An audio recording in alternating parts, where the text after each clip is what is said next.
ang kuwit ng balat sa akin. Dahil ay ipagsapalaran sa mga at talagang pinagulan kaya ng magic ng saga. Good afternoon and welcome sa aking munting channel na bigla nga itong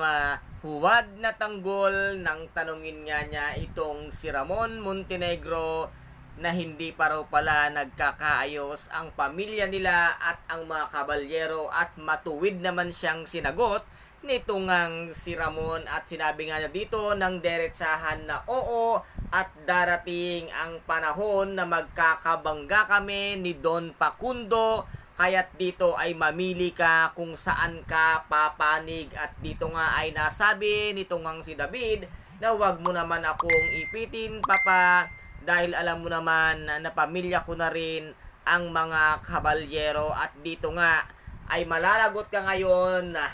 huwad na tanggol dahil nga unti-unti na ring malalaman ni Ramon ang katotohanan once na magkasama at magkita silang muli nitong si Aling Marites. Tapos ang maliligayang araw mo at wala kang magagawa at hindi mo kayang pigilin kung ano man ang nais na gawin nitong si Ramon. At dito naman ay nagpaplano na nga ng hindi maganda itong isa ring demonyang si Olga na balak niya nang kitilin ang buhay ni Aling Marites, kung kaya't ito nga ay pupunta ng Quiapo upang tapusin niya ang kanyang buhay, na nagkataon naman na ando doon si Aling Tinding, nakausap nga itong kanyang anak na si Aling Marites, at wala ding kaalam-alam itong si Olga na meron palang isang tauhan na inutusan itong si Ramon na bantayan at manmanan nga ang bawat kilos at galaw nga nitong si Aling Marites para nga malaman nitong si Ramon kung ano na ang nangyayari sa buhay nga nitong si Aling Marites, at nais na nga itong makasama at makausap para nga maging isang buo silang pamilya, dahil nga meron silang anak na si Tanggol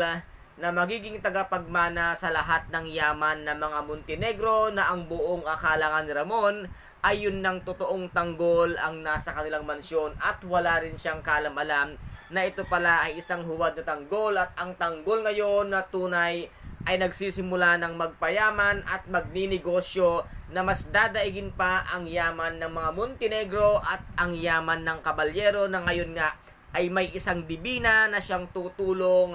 at magpapalawig ng yaman ng isang tanggol na tunay na Montenegro, na magkakaroon din ng isang kapangyarihan at maraming tauhan. Kaya guys, ito po ang ating pakaabangan dito nga sa tinaguriang pambansang teleserye FPJ, ang Batang Quiapo. At kung nagustuhan po ninyo ang aking videos for today, paki-subscribe na lamang po ng aking channel, paki-like and share para maging update kayo sa lahat ng gagawin kong videos. Maraming salamat po. Ingat, God bless, and bye-bye!